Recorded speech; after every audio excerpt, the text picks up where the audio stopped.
Sometimes I wonder if everything would have been different if my dad hadn't died that spring morning. I was only 6, but I remember it like it was yesterday. Dad was making pancakes, his Sunday special. He always shaped them into funny faces that made me giggle. Mom was setting the table, humming some tune I can't remember anymore. "Lily, princess, come help your old man flip these masterpieces," Dad called out, waving his spatula like a magic wand. I jumped off the couch, leaving my favorite stuffed bunny behind, and ran to the kitchen. That's when it happened. The spatula clattered to the floor, and Dad clutched his chest, his face twisted in pain. Everything after that is a blur of ambulance sirens, hospital corridors, and Mom crying. Just like that, my father was gone, leaving behind an empty house that felt too big and too quiet. Mom didn't cry for long, though. She met Richard at some community support group for widowed parents. He seemed nice enough, tall, with kind eyes and a gentle smile that reminded me a bit of Dad. Within a year, they were married, and he moved into our house. I was trying to adjust to having a new father figure when Mom dropped another bombshell. She was pregnant. I remember her face glowing with excitement as she told me I was going to be a big sister. I was 8 when Tommy was born, and that's when everything changed. That's when Mom quit her job as an elementary school teacher. "Tommy needs me," she'd say whenever anyone questioned her decision. These early years are crucial for a child's development. I wanted to ask about my early years, about whether they hadn't been crucial too, but the words stuck in my throat. Instead, I watched as Mom's world gradually shrank until it revolved entirely around Tommy. She'd forget to pack my lunch for school, then act surprised when I mentioned being hungry at dinner. "Oh, I'm sorry, sweetie," she'd say distractedly, already turning back to Tommy. I was so busy with Tommy's doctor's appointment today. It wasn't just once or twice, it became our new normal. Richard noticed. I'd catch him watching Mom with a worried frown as she fussed over Tommy, completely ignoring me at the dinner table. One evening, as I sat alone doing my homework, he sat down beside me. "You know, Lily," he said quietly, helping me with my math problems, "sometimes people get so caught up in one thing that they forget to see what else they might be missing." As Tommy grew older, the tension in our house became impossible to ignore. Richard tried talking to Mom countless times about her obsession with Tommy, but it always ended the same way, with Mom getting defensive and angry. I remember one particular evening when Richard brought it up during dinner. Tommy was about 5, pushing his food around his plate while Mom hovered over him, trying to convince him to eat just one more bite. "Sarah," Richard said, putting down his fork, "we need to talk about this. You can't keep hovering over him like this. He needs to learn to do things on his own." Mom's face immediately hardened. "What are you trying to say? That I'm a bad mother?" "That's not what I meant, and you know it," Richard replied, keeping his voice calm. "But you've got 2 kids here, not 1. And a husband too, by the way." I pretended to be very interested in my mashed potatoes, but I was hanging on every word. "Tommy needs me," Mom snapped. "He's still so young." I was young too, I muttered under my breath, but nobody seemed to hear me. The situation came to a head when Richard suggested enrolling Tommy in Little League Baseball. I was sitting on the stairs, supposedly doing my homework, when I heard them arguing in the kitchen. "Absolutely not." Mom's voice was shrill. "Do you know how dangerous baseball can be? He could get hit by the ball, or twist his ankle, or... For God's sake, Sarah, he needs to experience life. You can't protect him from everything." But Mom wouldn't budge. Instead, she enrolled Tommy in art classes at the community center.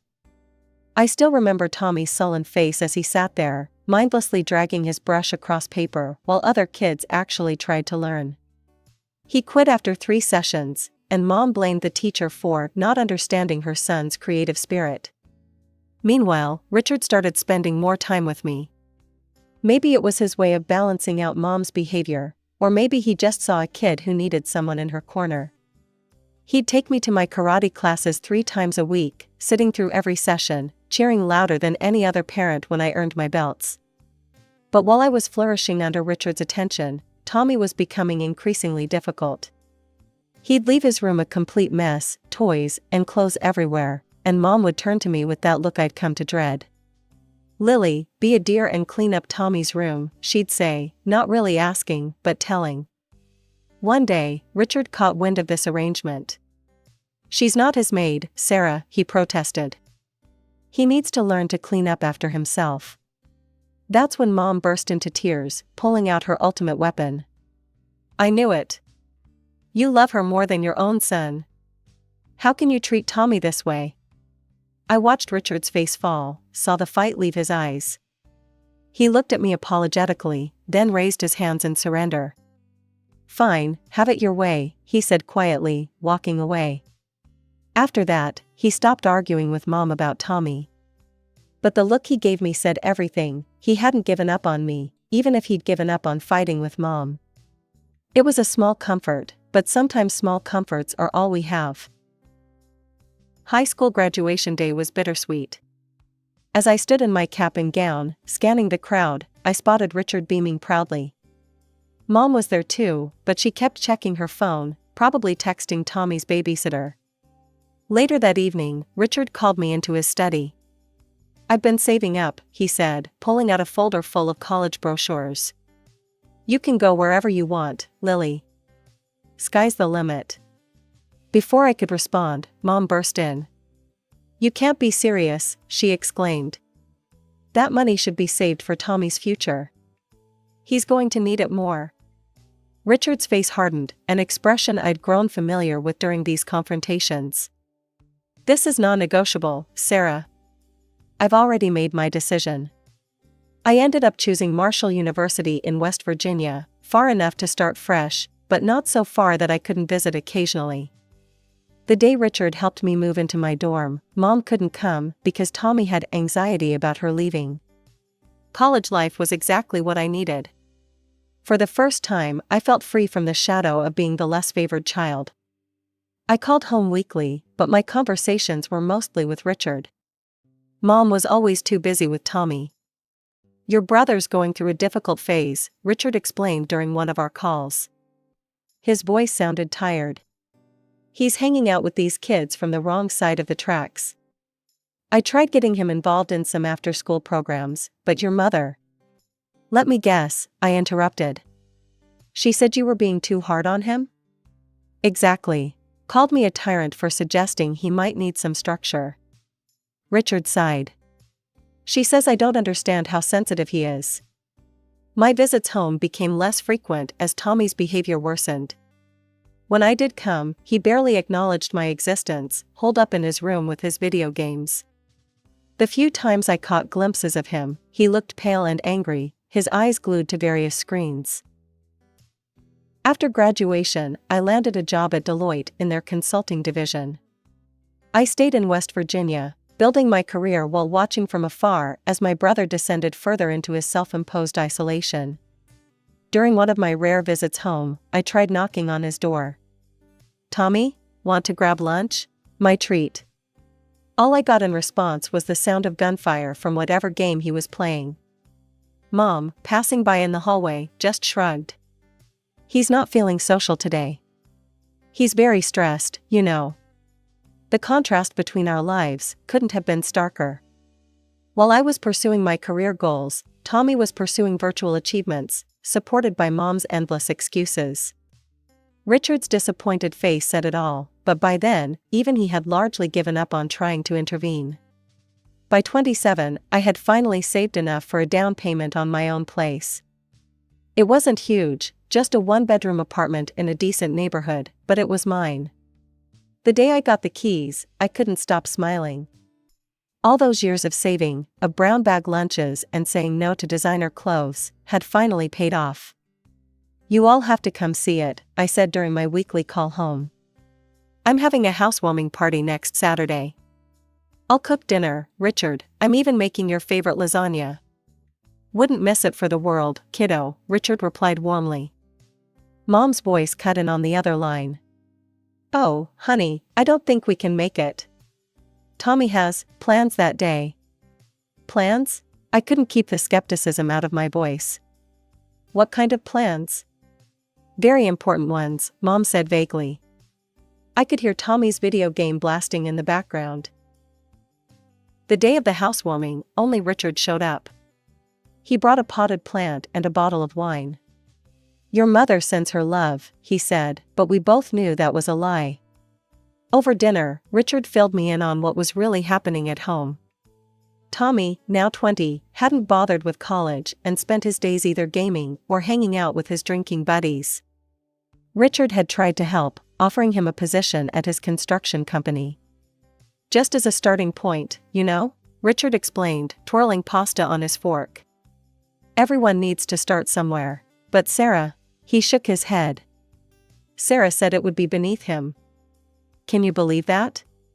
Said our Tommy was too intelligent for manual labor. Too intelligent to work, but not too intelligent to mooch off his parents? I muttered. Richard gave me a sad smile. I keep trying, Lily. God knows I keep trying. That was the last real conversation we had. 2 years later, I got the call that changed everything. Richard had collapsed at work, massive heart attack, just like my father. By the time I made it to the hospital, he was gone. The funeral was surreal. Mom put on quite a show, sobbing dramatically and telling anyone who would listen what a wonderful husband Richard had been. We were so happy, she wailed. How will we manage without him? I watched her performance with a mix of disgust and pity. Her tears weren't for Richard, they were for herself. I could see the wheels turning behind her grief-stricken facade. Richard had been the sole breadwinner. Without his income, how would she maintain Tommy in the lifestyle to which he'd become accustomed? Tommy didn't even bother to wear a proper suit to the funeral. He showed up in wrinkled khakis and a polo shirt that had seen better days. He spent most of the service staring at his phone while Mom made excuses for him. He's processing his grief in his own way. Standing there at Richard's grave, I couldn't help but think about how history had repeated itself. Another father figure, another heart attack, another funeral. Only this time, I was old enough to see everything clearly, including the fact that Mom's tears were more about her bank account than her broken heart. A year after Richard's death, I had mostly lost touch with Mom and Tommy. What little I knew came from Aunt Linda's occasional calls. They're getting by on Richard's savings, she told me. Your mom sold his Chevrolet last month. The tools from his workshop went before that. I tried not to care. I really did. But when Mom's number flashed on my phone one Tuesday evening, my heart still skipped a beat. Lily? Her voice sounded smaller than I remembered. I need you to come home, please. Something in her tone made me book a flight for the next day. When I pulled up to our old house, I barely recognized the place. The once pristine lawn Richard had meticulously maintained was overgrown with weeds. Paint peeled from the window frames, and one of the shutters hung crooked. But the house wasn't the only thing that had aged poorly. Mom opened the door, and I had to suppress a gasp. The vibrant woman I remembered had been replaced by someone who looked 20 years older than her actual age. Deep wrinkles lined her face, and her hair, which she'd always kept perfectly colored and styled, showed stark gray roots. Come in, she said, leading me into the living room. The house smelled musty, and dishes were piled in the sink. A thin layer of dust covered everything. This from the woman who used to make me rewash plates if she spotted a single water spot. Mom, what's going on? I asked, settling onto the couch. A spring dug into my thigh, another thing Richard would have fixed immediately. She broke down almost immediately. We're running out of money, Lily. My pension barely covers the utilities, and the savings. She twisted her hands in her lap. They're almost gone. What about Tommy? Is he helping with expenses? Mom's face did this complicated dance between embarrassment and defensiveness. He's looking for work. It's not his fault, these employers, they just don't understand him. The last place wanted him to start at 8 a.m. You know Tommy's not a morning person. And the one before that expected him to do manual labor. With his intelligence, I felt my jaw tightening. Mom, at his age and with no experience, he can't exactly be picky about. You don't understand, she cut me off, her voice rising to that familiar pitch that always preceded a Tommy defense. Then, abruptly, her tone changed. Lily, we need your help. We won't survive without it.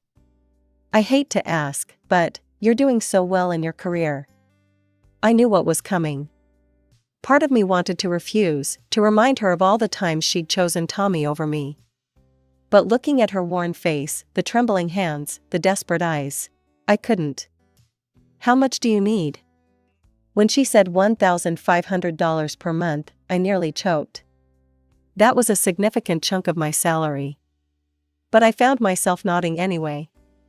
Where's Tommy now? I asked as I prepared to leave, already regretting my decision. Oh, he's at a job interview, Mom brightened slightly. A very promising position with a tech company. Through the window, I could see Tommy's bedroom light on, and the familiar flicker of his computer screen. Some things never changed. True to my word, I set up an automatic transfer of $1,500 to Mom's account every month. Each time I saw that deduction from my bank balance, I told myself it was the right thing to do. Even if it meant postponing my own plans for a bigger apartment or a new car. I started visiting more frequently, though each visit felt like walking into a time capsule. Tommy was always there, either glued to his computer screen or sprawled on the couch with a beer in hand. How's the job search going? I'd ask. Mind your own business, he'd snap, or sometimes just grunt and turn up the volume on his game. During the holidays, I couldn't stand seeing the living room in such disrepair.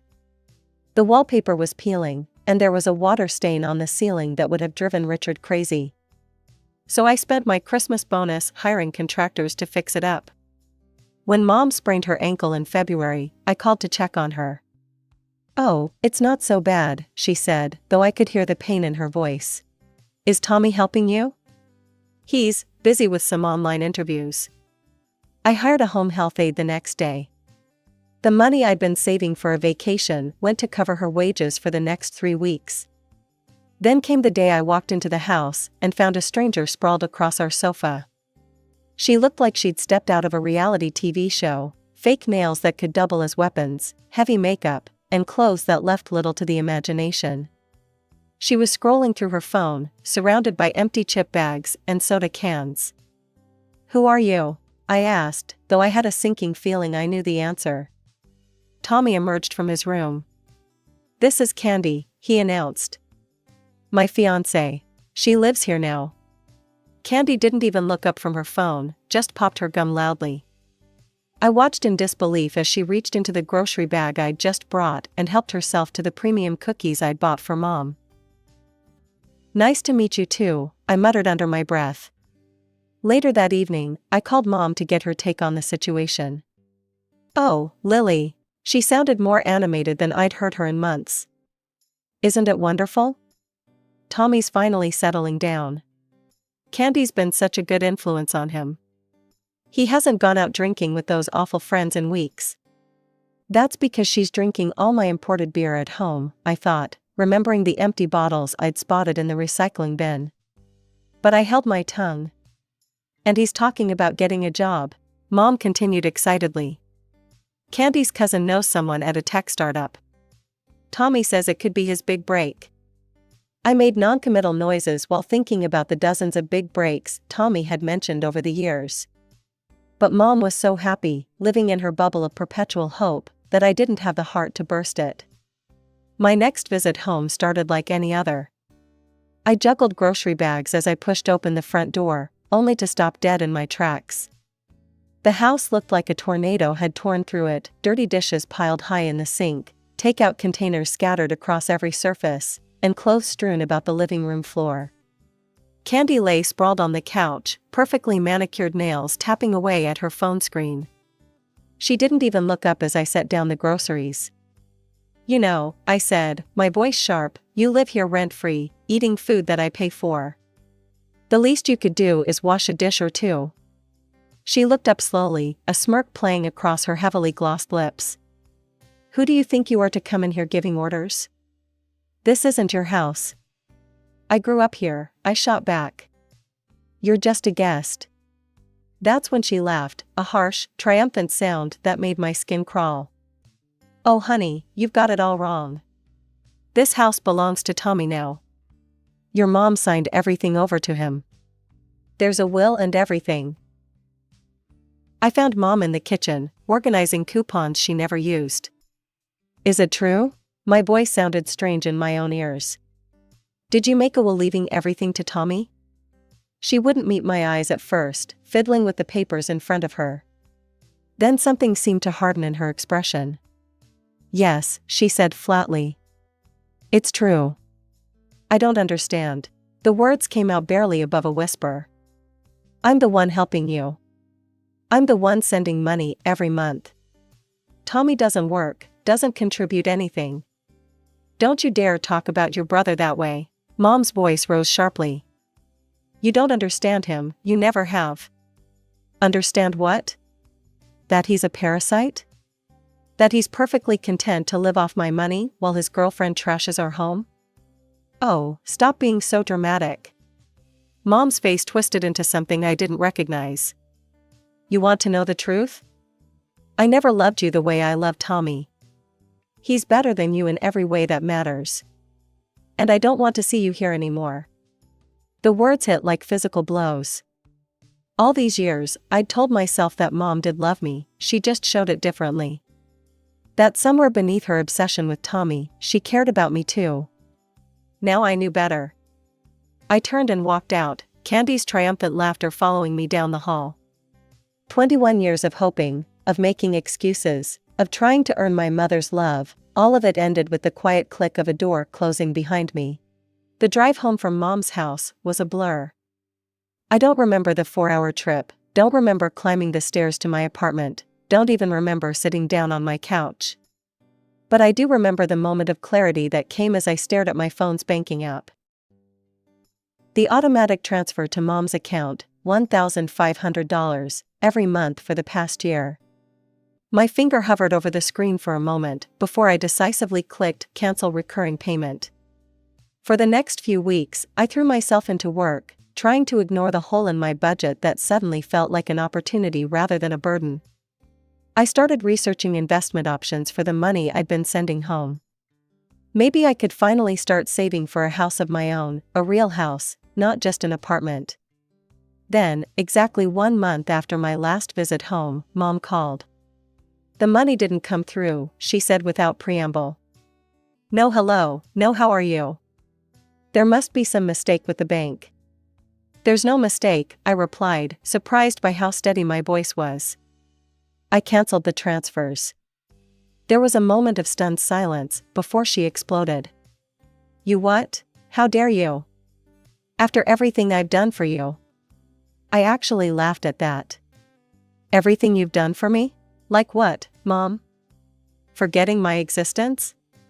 Forcing me to be Tommy's maid? Telling me you never loved me? That's different. She was using her familiar Tommy defense voice. You know I was upset. But you can't just stop helping us. We're counting on that money. Tommy and Candy are planning a vacation to Cancun, they need. A vacation? I interrupted, my voice rising. Tommy needs a vacation from what exactly? Playing video games? Drinking beer? Let me tell you something, Mom. Tommy doesn't need a vacation, he needs a job. How dare you speak about your brother that way? You're just jealous because... Because what? Because you left everything to him? Fine, you made your choice. Now he can take care of you.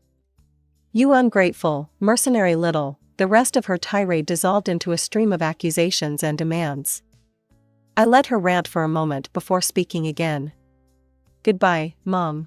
Don't call me again. I blocked her number before she could respond. But Mom wasn't done. Over the next few weeks, the messages started pouring in through every possible channel. Facebook messages about how she was struggling to pay bills. Instagram comments about what a terrible daughter I was. Emails detailing all the sacrifices she'd made for me, most of which I couldn't remember actually happening. Tommy joined in too, sending aggressive texts about how I was destroying the family. "Mom's crying because of you," he wrote. "You better start sending money again or else." I blocked him too, but not before replying, "Here's a crazy idea, try getting a job." Candy even tried reaching out through LinkedIn, of all places, with a long message about how I was breaking my poor mother's heart and how Tommy was too sensitive to handle the stress of work right now. I had to admire her creativity, at least. It's been 6 months now. I don't know how they're doing, and for the first time in my life, I don't feel guilty about that. Maybe they've finally realized that Tommy needs to support himself. Maybe they're still waiting for me to cave in and start sending money again. Maybe they've found someone else to manipulate. The truth is, I don't need to know. What I do know is that the $1,500 I used to send them every month has gone into a down payment fund for my own house. I know that I sleep better at night, no longer awakened by angry messages or guilt-tripping calls. I know that Richard would be proud of me for finally standing up for myself. The other day, I drove past a construction site and saw a "now hiring" sign. For a moment, I thought about taking a picture and sending it to Tommy. But then I just smiled and kept driving. Their problems aren't my problems anymore. Finally, after all these years, I'm free.